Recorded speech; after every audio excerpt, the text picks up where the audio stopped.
Hi, everybody. I'm First Warren 5 Meteorologist Warren Sears. Happy Monday. I hope you had a fantastic weekend. It was great to get outside. We had some beautiful temperatures. A little hot, though. I was outside Saturday afternoon sweating a little bit. 90s both Friday, Saturday, and obviously yesterday's cold front that came through packed a mighty punch. That brought us from the morning high temperature of 78 all the way into the 50s in the afternoon, and you can feel the effects of the front out there today. It is definitely chilly, and it is definitely a lot colder than what we've seen here. The swings we've had really have been significant. So definitely a big pattern shift out there for your Monday. However, it's brief. We have a big warm-up that is in store later this week. And now we're going to talk some more record temperatures potentially.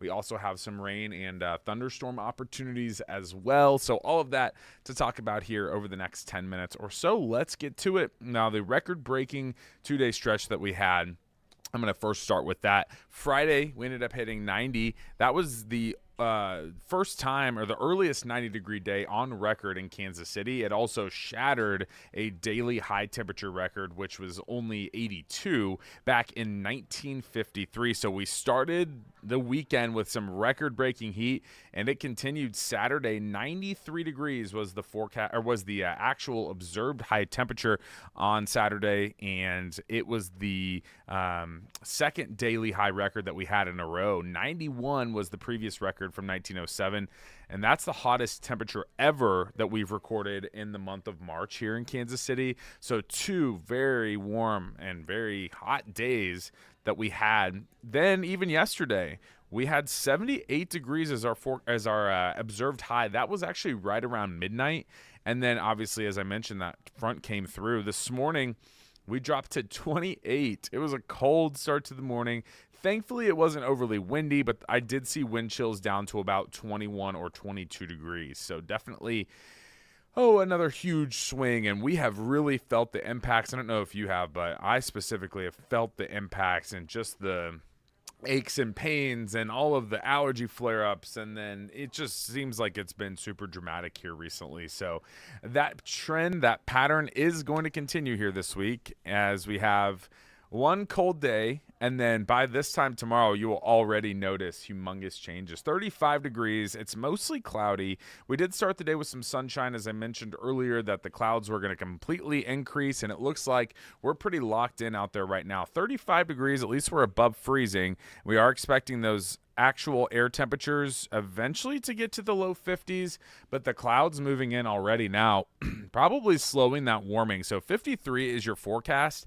And I think everybody across the board generally is only going to be in the 50s out there today. So, yes, it's not overly cold, but it is significantly colder, and it is still below normal for this time of the year. Normal high is 58 degrees, and we're at 53. However, after today, as you get into the next few days, you will notice big changes on the horizon. So this major swing that we've had from 93 down to 53, back up to near 90 out there on your Thursday.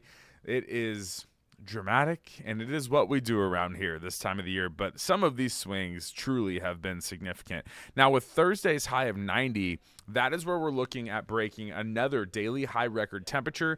The previous record for Thursday is 85 degrees, so we're going to likely beat that by at least 5 degrees, and that previous record was set back in 1991, 35 years ago. So I know it's cold out there right now. If you're not a fan of the late winter, early spring feel, just wait literally 24 hours because the day tomorrow already gets a lot warmer. And then after that, we're up and up even more. So look at this. Kind of wild, 53 to 68. Tuesday really looks like a nice spring day. It'll be rather quiet, maybe a bit of a breeze out of the south just to get us some warmer air, but it's a nice day. It's definitely going to feel so comfortable, especially in the afternoon. And then Wednesday, just the day after, at 85. So we're getting hot again, even by Wednesday. But again, that near record heat out there on Thursday, that's really what we're going to be watching for. Also with that comes our next opportunity for some rain. Rain chances have been, or we've really had nothing out there, nothing measured for a little while. Rain chances were pretty much non-existent all the way through the weekend and early this week. However, we did add a 40% confidence for some showers and thunderstorms on Thursday late in the evening as our next cold front comes in. So we'll see near 90 Thursday and then 50s on Friday. So a big front comes back through. That is likely, though, enough to stir up the atmosphere for some thunderstorms. There could be good ingredients in place for at least a few stronger to severe thunderstorms.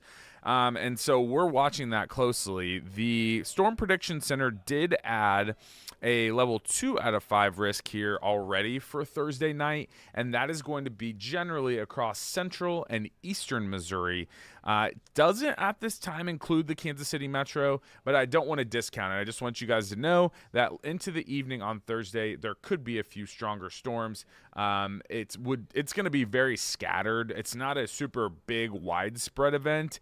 And I still think even if we don't have severe thunderstorms near Kansas City, I still think that we have an opportunity at least for some shower activity, or maybe a few generic thunderstorms as well. So we'll be watching this. Again, this is for Thursday night. It is still just Monday, so we'll be keeping tabs on the latest shifts and updates to that forecast. But at the end of the event, by the time it's all done, we're seeing signs that basically near Kansas City, south and east has the better opportunity to pick up some rain. Because of the scattered nature, probably only on the high end, a couple tenths to maybe half an inch. If you can get a thunderstorm or two, a lot of us are not going to see rain like that. And some of us completely missing out. Right now, northeast Kansas and northern Missouri does not have a good chance at this time for rain with this system, and the Kansas City metro kind of right on the edge. And I'll show you here one of the forecast computers that we look at, a little bit more of a longer range computer here.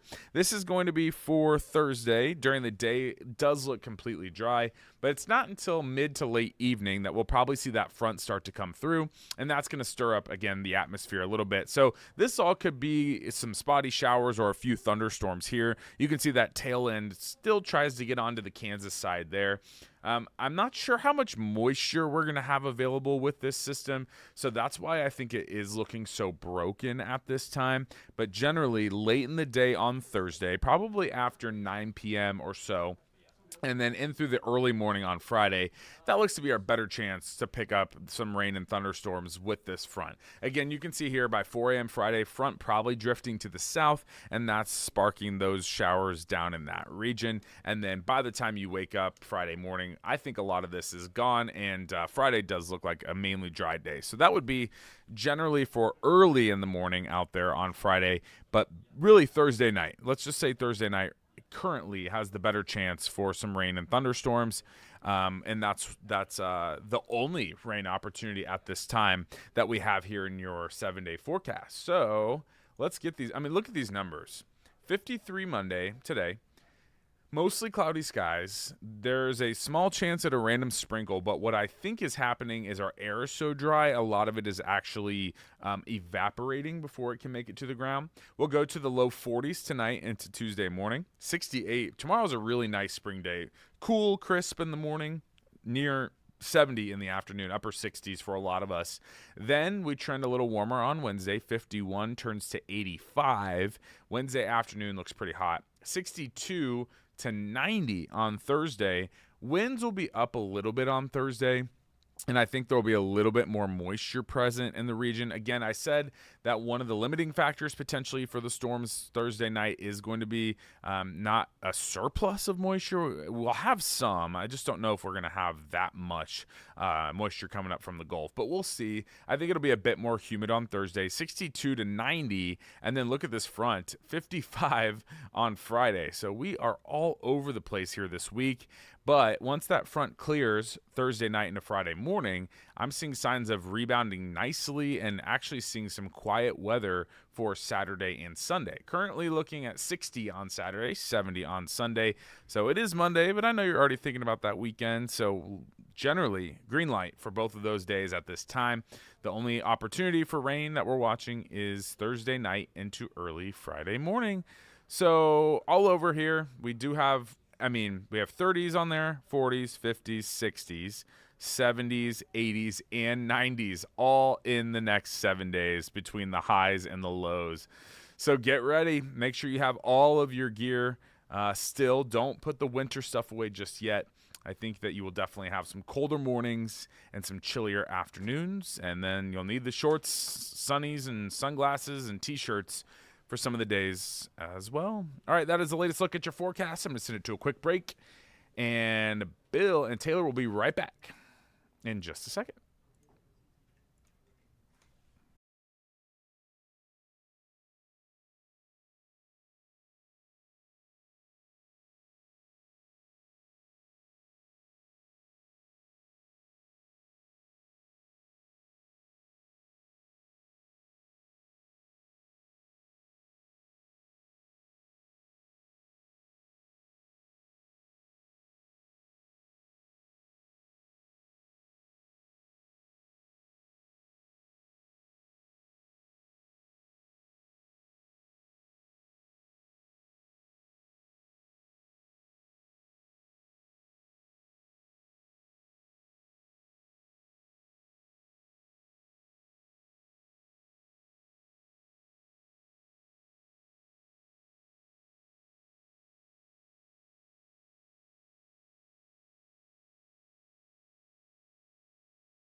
Thanks for staying with us here on KCTV 5 Plus. Taylor Johnson joined by Bill Hurrelbrink. How are you today? It is a Monday in Kansas City, and this is my first week back after spring break. So, yeah, we're feeling pretty good, ready to get after it and bring you some news headlines here for, your Monday, March the 23rd. March is almost done already, Taylor. I know, but you know what? I feel like March went by slow.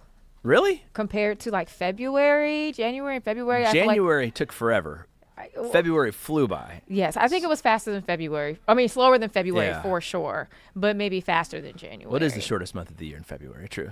This is true. This is true. I mean, and another thing too that folks have not noticed, Bill came back from his break and has a new look now. That's right. How do you feel? Do you miss the beard or what's up? Stood a little closer to the razor the last couple days. So yeah, I like it. It was a kind of a shock for the kids when I came home without it. But yeah, it's it's kind of like the winter thing. You hold it for the winter, and then maybe we'll grow it back out again here in the fall. So we'll see how it goes. Stay tuned. That's a tease, folks. That's right. All right, so let's hop into it. Some breaking news that we had been following this morning. We have an update on the reported shooting and police chase that ended near Franklin Park. Prairie Village Police released an update this morning. Now, here's what we know. Overland Park and Prairie Village Police say that they got into a police chase near 99th in Row. Then one of the cars crashed at 87th in Row, so that's at Franklin Park. On scene, police say they found 2 females, and one of them had non-life-threatening gunshot wounds. Now, police tell us that they have information on a suspect's vehicle, so take a look at your screen here. They say they are looking for a red or maroon 2017 Jeep Grand Cherokee. Kansas license plate reads 91038 ACY, and also contact the TIPS hotline if you have any information. You see that number there, 816-474-TIPS. Also, another story you've probably seen online this morning. Overnight, there was a deadly plane collision at LaGuardia Airport in New York City. It's really creating a ripple effect for travelers. Many already feeling the delays from the nationwide TSA staffing issue. So if you or anyone you know is flying today, make sure you prepare for those impacts and delays. Or Maya Engel is here with a look at flight statuses and what you should know before you head to the airport. LaGuardia crash is still driving most of the disruptions here at KCI, as all flights to and from LGA have been canceled this morning, so passengers are scrambling to rebook through other cities. And as people reroute through big coastal and international hubs, it's important to know all the impacts that you could face at the airport today. While TSA officers handle security screening only, the X-ray belts and body scanners, the White House says ICE agents could provide security at certain airports. As opposed to actually screening passengers and bags, ICE agents could secure exit and entry points to allow more TSA agents to focus on screenings. The president said on social media that ICE agents could also arrest people in airports who are here in the country illegally. Yeah, not so happy. That they're not TSA agents, they're ICE agents, and they don't belong in the TSA.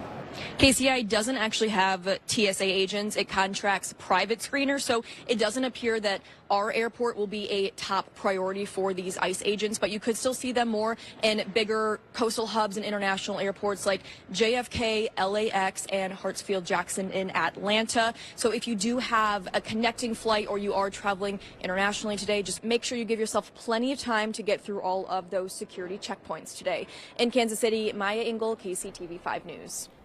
And really quickly, just want to show you all the board here for KCI. And I mean, one of the first that you see on the board for departures is this canceled flight, this Delta flight to LaGuardia that was supposed to take off about 10 minutes ago. And there was also a ground stoppage at Newark, and I know United flies a direct Kansas City to Newark, Newark to Kansas City flight. That's probably going to delay those as well due to smoke in the control tower there. CBS had a story on that as well, so you might keep an eye on any flights to Newark, New Jersey. And again, that's one of the busier, between that and LaGuardia, that gets most of the traffic here from Kansas City to get shuttling people to New York City. Yeah, I was going to say the other, I mean, there's another JFK, right? JFK is the third airport there, but I'm not sure there's a lot of Kansas City flights that originate at, obviously from MCI and then go to JFK. But I think every time I've flown into New York, it's always been in LaGuardia, and then I've come out of Newark a couple times. But but definitely with that, plus the partial government shutdown still with the Department of Homeland Security, which TSA is affected by, we're starting to see a lot of those folks call in sick to work because why do you want to go to work if you're not getting paid? Yeah, I understand that. All right. Well, we hope for the best as this continues on, and hopefully the shutdown will end soon enough so people can get back to life as usual.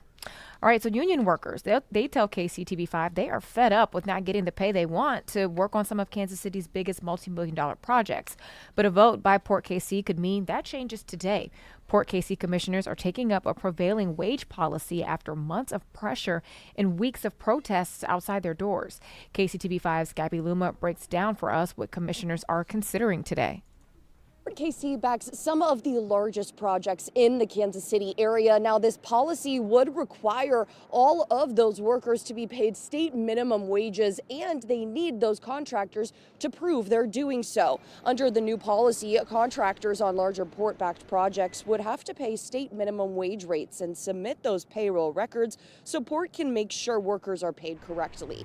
That comes after allegations of under-the-table pay. If they don't, they could face daily fines or even lose their property tax breaks. Union workers met with the mayor and city council members about their efforts. We got engaged in the mayor's office. We're able to get something done that I think keeps progress booming in Kansas City, helps us build a few more things in the skyline behind me, but more important than that is paying people well. Now, Port KC did not provide us a statement on this story this morning, but they do say that they are looking forward to discussing that policy this afternoon at 3 o'clock. Reporting from the riverfront, Gabby Luma, KCTV 5 News. Well, it was heartbreak yesterday for the Kansas Jayhawks. They are out in the second round of the NCAA tournament. Their late rally came up short, and now there's questions surrounding the future of the program. Marlia Campbell has the latest from San Diego. Few moments after one of the most heartbreaking Kansas losses in recent memory, Bill Self delivered some surprising news here at the podium in San Diego. His future as the Jayhawks head coach is uncertain. I'll get back and get with family and visit and see what's going on. I love what I do. I need to be able to do it where I'm feeling good and healthy to do it. Self has dealt with a number of health issues dating back to 2023 when a heart problem caused him to miss time during the Big 12 and NCAA tournaments. He was hospitalized again in July of 2025 to have 2 stents placed, and once again in January, causing him to miss the Jayhawks trip to Colorado. It used to be you work when you get to be done as long as I've done it. I look at it in 5-year increments. Now I'm probably looking at it more in 2-year increments, so to speak. So I've tried to focus on this season and, trying to get us to a second weekend, which we failed at. So I'll go back now and break it down and see where that leads. Reporting in San Diego, California, Marlia Campbell, KCTV 5 Sports. Anything you want to add to that real quick before we move on, Bill? Nope. Sorry to hear the Hawks are out of it, and sorry to hear Mizzou is out of it, and really that's all I have to say about that. All right. Go Huskers. Go Huskers still, yeah, that's right. All right. So what do you think about this right here? Yeah. So after years of planning and delays, Kansas City's Rock Island Bridge is finally opening its doors. April 1st is a big day, and the CEO wants you to know it is no April Fool's joke. The one-of-a-kind entertainment district sits 60 feet above the Kansas River, featuring a restaurant, an event space, and a bar. And it's just west of Hy-Vee Arena, or Kemper Arena, right? That's what it used to be. That's right. And it is free to park. Interesting. I think this is it's an ingenious concept. I mean, that was a railroad bridge has been there. I mean, you add up both of us, and it's been there well longer than that, too, So it's been there for a long time. So to see it repurposed like this is really interesting. It's going to bridge, Armourdale over to the Stockyards area where Kemper Arena sits, and we'll see if it can spur any additional, economic impact there in the area. With I know there's a new apartment complex that sits over there on the east side of the river, and over on the west side, it's mostly industrial complex with Armourdale. But I'm anything to drive business and development downtown. Yeah. And most of this is in KCK, because the state line runs just on the other side of the Kansas River there. So anything that can drive additional economic development for downtown in KCK, I'm a big fan of. Yeah, hanging out on a bridge, it kind of creeps me out a little bit. A little bit, yeah. It's a little unsettling hanging that high over the river. But, you look back 30 years, and they used to have the Missouri River Queen sit down there and take folks up and down the river, too. So any kind of a development on the riverfront, I think, is going to be a benefit to the community on both sides of the state line, really. All right, well, we will see on April 1st. Yeah, for sure. Well, if Missouri voters get a say on redrawing congressional districts this fall, a judge says the ballot language has to be fair. A Cole County judge tossed the original summary for a Trump-backed redistricting plan, ruling that it was slanted. The Secretary of State admitted the wording was biased, and a rewritten version is now ordered, but the referendum is not yet on the ballot. All right, so this is a story that's had some folks on edge. Even someone close to me who doesn't live in Kansas City saw this story and was asking me, what is going on here? So this is about these dolls that police have tracked down that they say were laced with fentanyl and that were sold at an independent store. They have tracked all of those Barbies down. It was 5 of them. Officers worked with Cargo Largo after a suspicious powder was found in a doll's packaging Saturday morning. All 5 contaminated units are now accounted for, and no injuries have been reported. And police say there is no reason to believe that the tainted dolls reached any other retailers. But my goodness, how scary would that be? Yeah, no joke. You hear the dangers of fentanyl, obviously, and then we're going to smuggle it seems like, allegedly smuggled, here inside of these kids' toys, So just thank goodness that it was able to be stopped before anything bad could have happened. Well, Missouri's suicide rate is actually higher than the national average, and the hotline meant to help out is now fighting for more funding. So there's a push at the state capitol to create a new revenue stream for the 988 mental health crisis line. Our Missouri Capitol reporter Hannah Falcon has been digging into that proposal, and she explains what's next. 3 numbers to connect anyone in Missouri to mental health resources. 988 is really a way for us to keep that person safe in their community and prevent them from needing more intensive levels of support. Casey Muckler watched as call volume increased year after year since she started working with the Missouri Department of Mental Health. More and more people are reaching out in whatever modality feels most comfortable to them. Missouri's call volume increased by tens of thousands of people over the years, over 136%. But the state's funding for 988 remained relatively the same. Especially when we see the volume to 988 continue to grow year after year, it's clear that we need to make sure that we have sustainable funding. A bill in the Missouri legislature would create a new funding stream for 988 by adding a charge to your cell bill. You could see a 65-cent charge per line on your monthly bill or upfront for prepaid cell phones. It's estimated this could rack up $6 to $8 million annually for the 988 hotline, which is double what the state currently gives the hotline from general revenue. 12 other states, including Illinois, already have these charges. I mean, I can only speak from personal belief, but I would be happy to pay into it if it meant helping my neighbors or helping my friends or my family. The bill received a public hearing in the Missouri Senate where it was opposed by the Missouri Chamber of Commerce. Reporting in Jefferson City, I'm Hannah Falcon, KCTV 5 News. All right, Bill, so would you go to Casey Wolf's birthday party? I wasn't invited. All right, well, never mind. Well, if you were, would you go? Sure. Why not? Well, the Casey Wolf is another year older, and thousands of Chiefs fans showed up to help him celebrate. Casey Wolf's birthday bash took over Arrowhead Stadium this weekend, and it drew some rival fans. Everyone's been super nice. No one said anything mean or anything to us. So. Except Casey Wolf. Yeah, he covered our shirt up. But that's okay. You know what? It's his birthday. He can say whatever he wants to, right? So how old is Casey Wolf exactly? Well, he wouldn't tell us, but he did make his first appearance back in 1989 and was inducted into the Mascot Hall of Fame back in 2006. So he's at least 37. 1989, so does that make him the same age as Taylor Swift? Could be. He moves like he's still young. I'm going to spark some rumors. Happy birthday. Happy birthday to Casey Wolf, indeed. One of Kansas City's most dangerous roads is now getting a makeover. Today, work starts on Southwest Boulevard to revitalize the area, making it safer for everyone.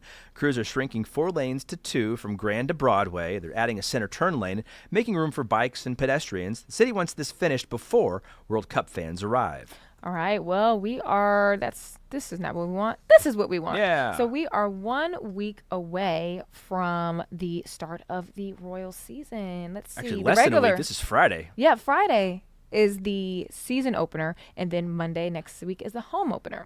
So the Boys in Blue, they open it Friday night in Atlanta for a 3-game series, and on Monday they're going to be right at Kauffman Stadium. KCTV5 News this morning will be live there starting at 4:30 a.m. to 9, and you can catch us on KCTV5 Plus and KSMO.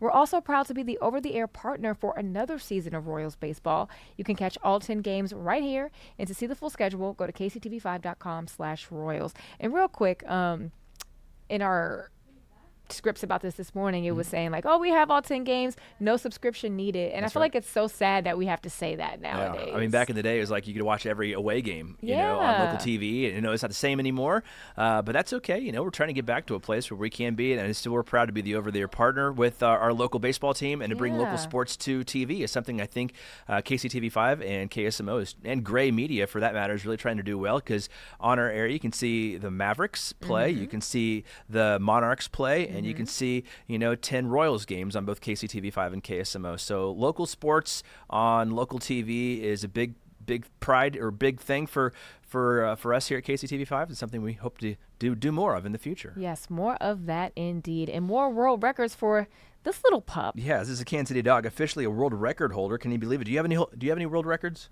No, but I could work toward one maybe. Yeah, well, you're watching Java, who clipped 8 clothespins onto a wire in 1 minute. Now, we first introduced you to her earlier this month. Java first trained as a service dog, but when that didn't pan out, her family turned her talents towards trick competitions. And her owner, Lisa Rickard, says Java is getting a few extra kibbles as a treat for making history. So Java is being able to clip clothespins on there. She's going to be hanging your laundry before you know it. I was going to say, I hope Java gets more than kibbles for making a world record. No you know, joke. could Java get a little... Get a plaque or something, you know? something. She can't play with that. They got to put that on the wall. Maybe get her some toys, too, or something, you know? Congrats to Java. Indeed. She made a purpose out of her little doggy life here. All right, so here is a live look at the Country Club Plaza. We have a bit of a up and a down kind of week as far as the temperatures are concerned, but I would say more on a positive side. We're playing more with heat than we are with cold, so I'll take that. Our meteorologist, Warren Sears, he will be right back with another check of your forecast. Stay with us, and we'll be right back.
Hey there, happy Monday. I'm First Warn 5 meteorologist Warren Sears. It's Monday the 23rd. More importantly, it is Grace Smith's birthday. Happy birthday, Grace Smith. We hope you have a fantastic day. And for your birthday, I have nice weather later this week. Not today, though. Sorry. It is chilly out there today. We have had wild stretches here day after day, swings left and right. It's been hard to acclimate to because the next day you're 20 degrees warmer or 30 degrees colder. So definitely have more of that on the way here this week. We are expecting those high temperatures to climb again. If you're not a fan of the 50s that we have out there today, don't worry. Literally by tomorrow, it'll be a lot different. So it's been definitely quite the stretch, as it almost seems like summer decided to start early. The first 2 days of spring, though, were Friday and Saturday this last week. And wow, those temperatures were skyrocketing. 93 on Saturday. That was our hottest March temperature ever on record. And Friday, we hit 90. That was the earliest we've ever hit 90 degrees in Kansas City. So definitely some big heat this weekend. I don't know if you were out and about, but I sure felt it. Definitely, as I mentioned, not acclimated to it just yet. So that is something that we will probably see a little bit more of, some summer-esque heat later this week, and also some chillier days, some more spring-like days, even some rain and thunderstorm chances here in the forecast. So we'll get to that. But definitely is a really... the story is really the temperatures. So yesterday morning, even at midnight, we had 78, and we even spent a lot of our morning in the 70s until the front came in. Look at what we dipped down to this morning, 28 degrees. That was the low temperature that I saw out there when I got in this morning. So it was a massive swing, 40 to 50 degrees cooler this morning than what we had out there yesterday. And it's feeling almost a little like late winter right now. Our normal high temperature is 58, so we're going 53 today. Definitely a little bit below normal, but we are going to skyrocket here for the next few days. So just get through today. If you're not a fan of this weather, you got one day of it. 38 is your current temperature right now. We're not even at 40 yet. Feels like 30. You have an east-northeast wind today. It's not overly strong, but it is strong enough to make your wind chills 8 to 10 degrees colder. So keep that in mind today. The clouds have thickened up now. We are expecting to have a cloudy afternoon. Some of our computers are trying to spit out a random sprinkle or two today. We have a pretty dry pocket between the ground and the base of the clouds. And so what happens sometimes when you have a atmospheric profile like that, a lot of the rain would evaporate if it were to even fall before it gets to the ground. So that's something you might have a random sprinkle hit you today, but I think it's a dry, just gloomy afternoon for the most part. Low 50s across the board. We're at 38 right now. We'll see if we can warm another 7 degrees in the next hour. I don't know if that's going to quite happen, but still 40s eventually early afternoon, might get up to about 50 to 53 degrees across the board. So that is expected all the way up to even the Iowa state line. So everybody probably only in the 50s, low 50s at that today. Maybe some upper 40s where you see a little bit of that blue shading there in far northwestern Missouri, but generally it is a below normal temperature day, and we're expecting that breeze to be noticeable, not strong, and then clouds to be present and through the rest of your afternoon. So that is today, but as I mentioned, we are quickly going to see changes here over the next few days. Tuesday afternoon, already back to 68 degrees. Very nice spring-like day, some sun, maybe a few clouds in the afternoon, but generally a nice, even that's 10 degrees already above normal now. So you get the picture here. 15-degree swing today into tomorrow, and then even more, almost 20 degrees in spots from Tuesday into Wednesday. It's going to get hot again. 85 is your forecast high Wednesday afternoon. And we're not done yet. We do have a day after that on Thursday specifically that we're going to be near 90 degrees. If we can hit 90, or even if we can hit 86 degrees on Thursday, we'll break that previous daily high record, which was only 85 back in 1991. So that was 35 years ago. We have 90 as your forecast, so that will shatter that record if we can hit it, which, again, is looking very likely at this time. So after Thursday, we then have our next cold front that comes in, and that will give us our next rain and thunderstorm opportunity. Here's a look at your precipitation chances. It's been very dry here over the last week for the most part. Thursday night into Friday morning is your next decent opportunity.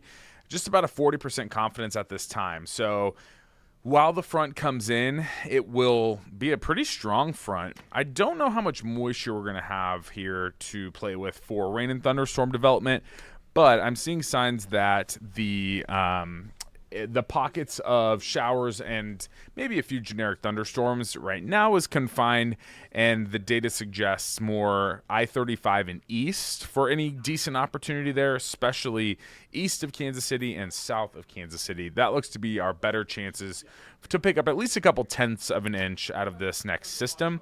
But because of its brokenness and also because of the lack of moisture, and it'll be moving fast on the front, I don't expect a whole lot of heavy rain. We'll see here. This is what the latest data suggests here. Late Thursday evening, this is what 11 p.m. could look like. A couple of spotty showers and maybe a few thunderstorms there. So exactly where those storms can form up and will the front be a little bit more to the north, a little more to the south, is still something that we'll iron out. But these should form on the cold front and then continue to push south into the early morning on Friday. So you see here, again, with the latest data suggesting those of you kind of Kansas City, east and south, look to have your better chance overnight Thursday night and into early Friday morning. Just a reminder, there is a level 2 out of 5 chance for some stronger to severe thunderstorms. That's generally right now across central and eastern Missouri. That does not touch Kansas City at this time, but that doesn't mean that we can't have a few storms. So we'll be watching that for you. Aside from that, here's your next 7 days all over the place here. You've got 53, 68, 85, 90, 55, 60, 70. Right now, Saturday and Sunday are looking dry and pleasant. Friday, though, and today, your coolest days of the next 7. But, wow, look at that swing. We have lows in the 30s, 40s, 50s, 60s, highs in the 50s, 60s, 70s, 80s, 90s. A little bit of everything here over the next week. All right, everyone, that is your latest weather update. I'm going to send it to a quick break, and we'll be right back.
From KCTV5, local, live, this is Kansas City on the Record. Thank you for joining us on your Sunday morning for Kansas City on the Record. I'm Lauren Magarino. Each week we break down the biggest topics affecting our region so you have a better understanding about what's happening in our community and the world. And there is nothing bigger than America's war with Iran. It's been just over 3 weeks since the United States and Israel first struck the country's capital city, killing Supreme Leader Ayatollah Ali Khamenei.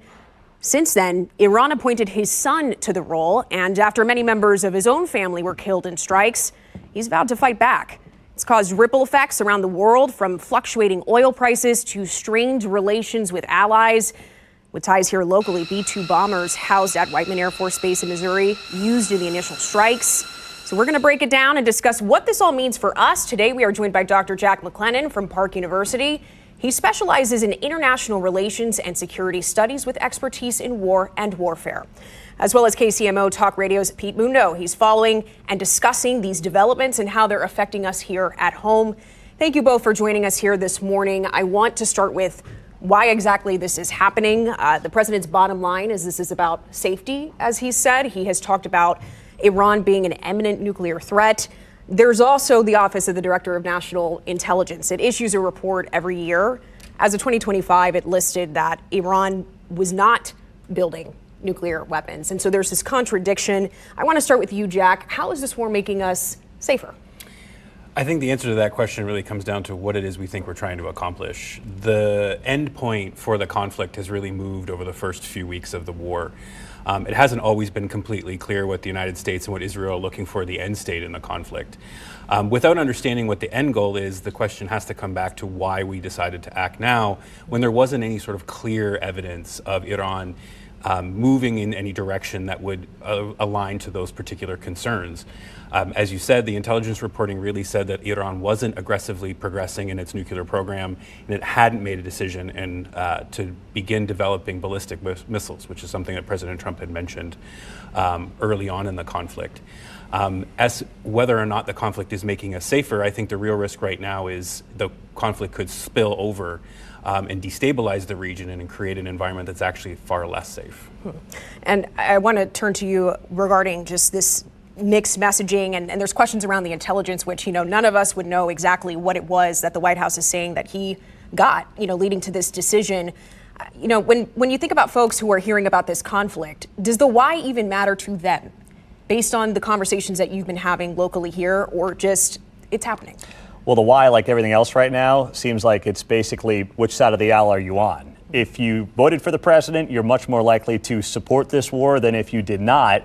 It feels like it's just the latest thing that is kind of dividing us based on the red versus the blue. And that's kind of what's going on right now, it seems like, because we don't have all the information. The messaging has not been great early on here, especially, at one point it was till total surrender. Now it's maybe things are winding down. What exactly is the end game going to be? So there are fair questions that get brought up there. There still is general support, it seems like, amongst most Republican voters based on the polling. But I don't think the leash is very long because the president's MO going back to 2016 was, hey, a lot of these wars overseas were not in our best interest. So if the information is there, it hasn't been fully shared yet. And maybe there's a strategic reason for that, but I don't think that the leash is going to be all that long, even from some of the most diehard voters of the president. And I'm going to put a pin in something that you said there, but I want to talk about an issue that is hitting people in their pockets right now. We've been keeping our eye on gas prices. They have surged since the start of the war. The price for crude oil, it skyrocketed and peaked at $120 per barrel, and it fluctuates by the day. Iran has been threatening any ships moving through the Strait of Hormuz, and that's that small shipping lane that's off of Iran's coast. You can see it right there. It's where about 20% of the world's oil is transported. It's 1 in 5. So as gas prices rise, it's put Republicans in the position of really trying to defend the administration's war. Pete, you were kind of mentioning this as Americans are paying more at the pump. And to your point, I want us to listen to Missouri Representative Mark Alford on this. There may be some sacrifices to be made at the pump on a temporary basis. Do you think Americans are willing to make that sacrifice? I think the people in my district are. They fully understand. I think it's our job to help bring people along to them and explain what's at stake. I'm willing to pay 30% or 30 cents more at the pump to make sure that Iran does not have a nuclear weapon that's going to hit the United States. All right, Pete, you mentioned this leash that you're talking about not being as far out extended as maybe the party would like. And this is all leading up to an election year. We can't really remove the politics of this moment. How does the Republican Party and really the Trump administration toe this line that is now, because the conflict is fluctuating by the day, when you got November coming up? Well, their biggest hope, I think, and goal should be how do we wrap this up relatively quickly while not ending up with a more destabilized Middle East, which was brought up earlier. So that's got to be their goal, because these gas prices are trending up. We're, $3.30, $3.50 a gallon somewhere in the Kansas City area. Other parts of the country are well over $4 now. So people are going to feel that. That's going to obviously impact the grocery store. Everything that we buy gets impacted by these gas prices. So if they can bring this thing to a conclusion sooner than later, we can get back to where we were hopefully a month, 6 weeks ago, relatively quickly, but it's not going to happen overnight. So it's that fine line of what is in the West's best interests versus what's in their short-term political interests. And those two things very rarely are the same. So that's where it's this rock and a hard place situation that they've got to figure out how to navigate in the next, realistically, probably 6-7 weeks. One of the levers that the administration seems to be wanting to pull, as we have seen, is dealing with the Strait of Hormuz right now, trying to get that in control. We saw that Trump had made a request of the NATO allies to assist, to play their part in stabilizing that strait, and most of them responded with a no, to put it simply. From your perspective and looking at, alliances and, just the global state of what we're in right now, what does that indicate to you about NATO, our allies, and this moment that, as President Trump had described, was significant to see their response? So I think there's two really important things that are happening right there. One is you're watching the culmination of the Trump administration's approach to its allies over the last few years. Debates about NATO spending, about the Greenland question, about all these other sort of foreign policy issues, and the way the Trump administration has approached them has really strained those relationships. Many NATO leaders are not in a position domestically at home to advocate for these kinds of policies if they come directly from the Trump administration, because many people around the world are deeply skeptical, to say the least, of the current administration. I think that what we see now with this pretty full-throated rejection of the idea of participating comes down to that, and the fact that the Trump administration in Israel really didn't do a good job of bringing the allies along, building a case, and engaging with them before the conflict broke out. Those are really important steps, both internally, as we were talking about domestically, but they're important in terms of foreign policy as well, so that the NATO countries would maybe be able to bring their populaces along. The second question is just the operational question. So a lot of it has been talked about opening the Strait of Hormuz to traffic, and operationally that's probably possible. But Iran is going to be able to continue harassing shipping in the strait for probably a protracted period of time. It actually doesn't take a lot of organization or resources to be able to do that. That'll be sufficient to create enough uncertainty to probably keep oil futures trading higher, to keep prices trending up over the next several months. And it also is a really difficult operational thing for other countries to get involved in, to say, well, we'll commit to an operation that we might not necessarily see as bringing an end to the political problem as quickly as we might like. Yeah. So it's those two things, I think, in tandem that you're seeing happen on the world stage. Did you have a response to that? Well, no, I think that there's a fair amount of accuracy, obviously, to what was just said in terms of where we're at with other countries and what we're asking them to do. Now, the president's been doing this since his first term, where it's like, hey, we think that NATO needs to chip in, step to the plate, spend more money. And I think he's thrived off of that in large part. He's enjoyed tweaking them. But it is difficult when then you ask them for help on the back end. Now, I think he's right to note that there's value for the entire West in making sure Iran does not have nuclear capabilities. Maybe they have intel in these other countries that's being shared that we don't have here on the ground in America. It's that if that's the case, I'd like to see him step up. I would. I think that would be valuable and a sign to the world, just like with Ukraine. We were all asked to chip in, do our part, help stop Russia. If that's true as well with Iran, I'd like to see that. And I'd like to think that it wouldn't be American politics that would stop that from happening. So now at this point, we're going to take a brief break here. And when we're going to come back, we're going to discuss how this works, because you mentioned Ukraine and Russia, how this is going to affect other conflicts, American interests that we've got our eye on. Plus, a local mom turned a pickleball game night into a lifeline for dozens of families. How she's making sure people who feel overlooked and unseen have a place to belong. You're watching Kansas City on the Record from KCTV5.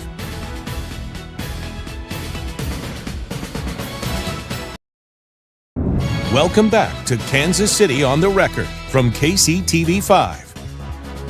We are back on the record with Pete Mundo and Dr. Jack McLennan. Jack, I want to talk about, we before the break, he had mentioned Ukraine, Russia.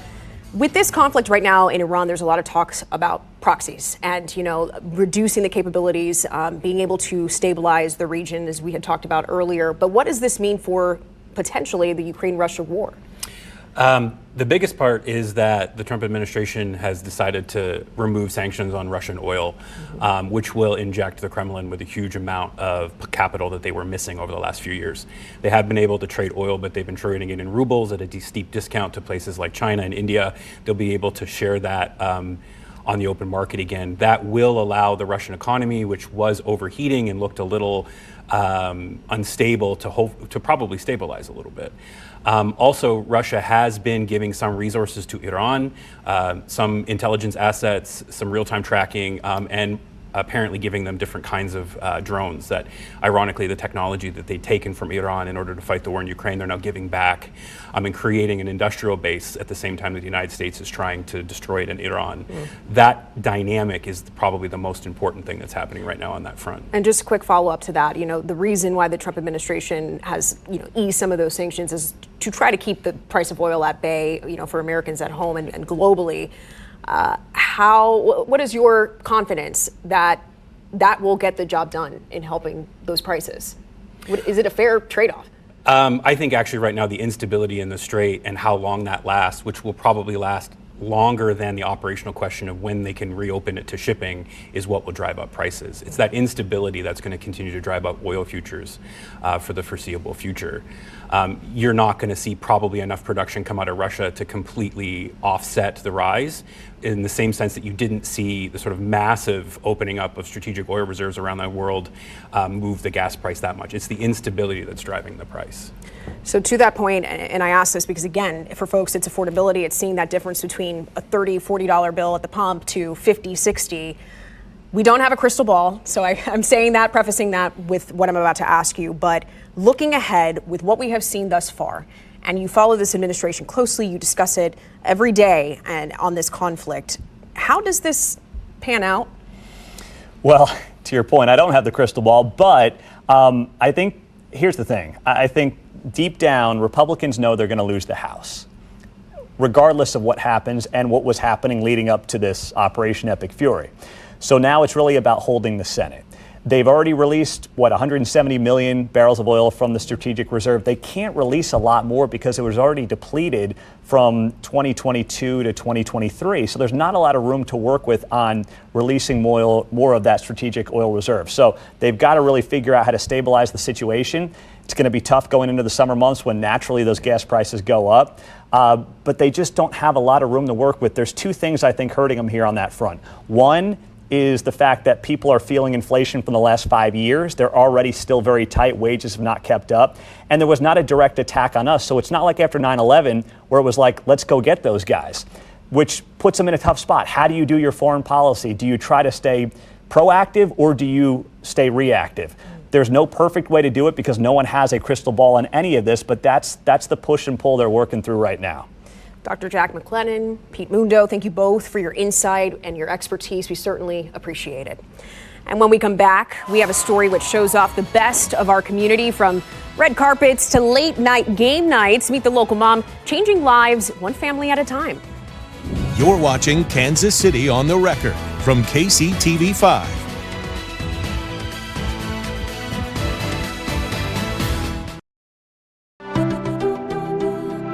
Each week, we are introducing you to an ordinary person doing extraordinary things, someone who puts the heart in the heart of Kansas City.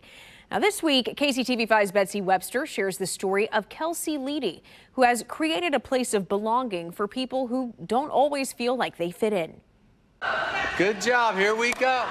Whoa! Good job. Here we go. If you want to see why this game night is so meaningful, look a little closer at who's playing. It's for people like Matty Leedy, and his stepmom, Kelsey, is the reason this is happening. It's so cool in here. There's pickleball, there's snacks and everything. There are more families like Matty and Kelsey Leedy than you might realize.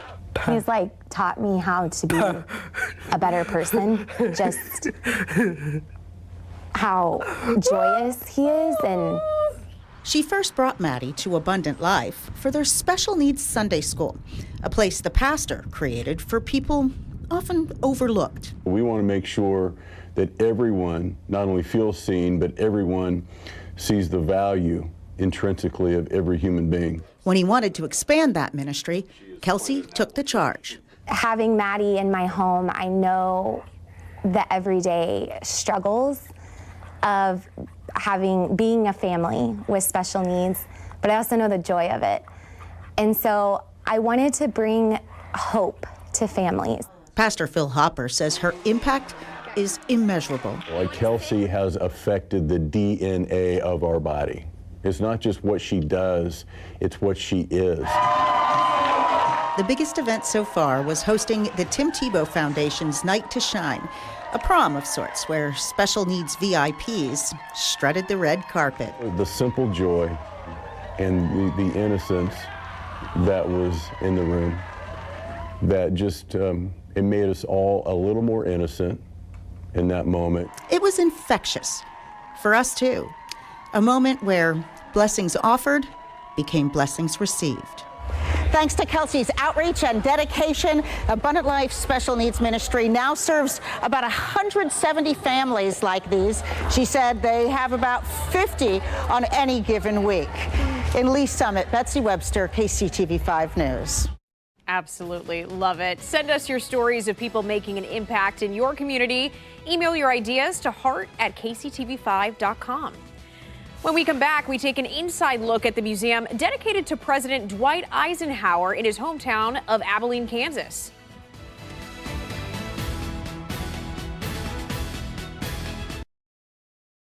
Welcome back to Kansas City on the Record from KCTV5. We are back with the celebration of America's 250th birthday as we reflect on our nation's history. A Kansas man's impact still runs deep. We're talking about our 34th president, Dwight Eisenhower. He was a top general during World War II and served 2 terms as president. His immeasurable contributions are chronicled at the Eisenhower Presidential Library and Museum in Abilene. Now, David Oliver from our sister station in Topeka shows us what you can experience there that embodies We the People. One of Ike's most famous quotes is, "The proudest thing I can claim is that I am from Abilene." And it's in this Dickinson County town where thousands visit every year to learn about the life and legacy of America's 34th president. We have a great story to tell. It's not just a 4-year, 8-year presidency. We have a 40-year military career, and we have, as we kind of like to say, from the beginning to the end. The sprawling center is built around President Eisenhower's boyhood home. The library holds more than 30 million pages of historical records and papers, along with a special display of Eisenhower artifacts. We have a temporary exhibition right now, which we call Our Ike Likes. And these are items chosen from the permanent collections by the staff who work here. Everybody had a chance to go through and select some of their favorite Eisenhower moments that really spoke to them. Across the courtyard and beyond this bronze statue of the World War II 5-star general, you'll find the museum where visitors are immersed in the Eisenhower story. We have everything from his letter sweater when he played football at West Point. We also have one of Mamie's mom's cars here, a 1914 electric Roush and Lang. We also have the largest weapons collection of any of the presidential libraries. We have the most complete World War II uniform collection of any of the presidential libraries. You'll also see the famous D-Day planning table, along with interactive areas using the President and First Lady's own words to tell their story. We are the temporary stewards of the collection. It is our job to make sure that these things are here for future generations. Just steps away from the museum is the place of meditation, the final resting place for Dwight and Mamie Eisenhower and their firstborn son, a building they themselves envisioned. Ike and Mamie were both very involved with the design of the building, and they wanted it to be specifically, not only a place for them to rest, but also for people to come and reflect. No doubt visitors to the library and museum reflect on Eisenhower's pivotal presence from the war to the White House, all from a humble beginning in the small Kansas hometown he loved. Our leaders can come from anywhere, and they can see that here very simply in a visit. That was David Oliver reporting. The Eisenhower Library is hosting a traveling exhibit through the end of this year. They also plan to host an annual D-Day Symphony at Sunset Concert on June 6. And as we look ahead for this week, no excuse absentee voting is expanding in Jackson County. Starting Tuesday, you can cast your ballot at the Woods Chapel Community of Christ in Lee's Summit. It's open Monday through Friday from 8:30 to 5. You can cast an absentee ballot there until April 3rd. And you can also cast one at the Jackson County Election Board office. They have similar hours, but are also open on 2 Saturdays. You can cast your ballot there until April 6th, ahead of the April 7th election. And that's a wrap for us here at Kansas City on the Record. We hope you join us again same time next week. For now, have a great rest of your Sunday.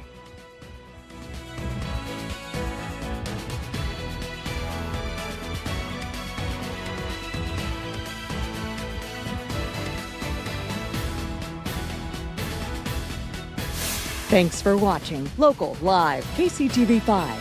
Stay connected with KCTV5 Plus. To live stream, watch previous newscasts, and get first warn weather. Just search KCTV on Roku TV, Apple TV, and Fire TV.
It can be both the best and hardest time of your life. Becoming a parent means more responsibility and less sleep. It can take time for your brain to adjust. Mom brain has gotten a bad rap over the years. Dr. Tamar Gore with the Ohio State University Wexner Medical Center says mom brain can happen when there's a major transition becoming a parent, where you're juggling lots of new challenges like time management, mental fog, reduced focus, forgetfulness, and staying socially connected, all while functioning through severe sleep deprivation and hormonal shifts. Gore says during this time, the brain is changing. It's actually just a really intentional growth in certain parts of your brain and a restructuring.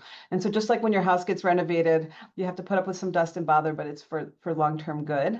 Getting through mom brain struggles in the short term starts with recognizing what's happening, reframing your mindset, knowing that when you forget something or can't focus, there's a reason why, and it's okay. Next, take care of you. You can't pour from an empty cup. And so it's really important that you're keeping your batteries filled as best you can. Gore says that means prioritizing sleep when it's possible, eating healthy, exercising, showering and getting dressed every day, and going outside for fresh air and sunlight. It's really just one part of what makes women Wonder Women and really makes them take on a lot of new tasks in their lives. For Health Minute, I'm Mandy Gaither. It can be both the best and hardest time of your life. Becoming a parent means more responsibility and less sleep. It can take time for your brain to adjust. Mom brain has gotten a bad rap over the years. Dr. Tamar Gore with the Ohio State University Wexner Medical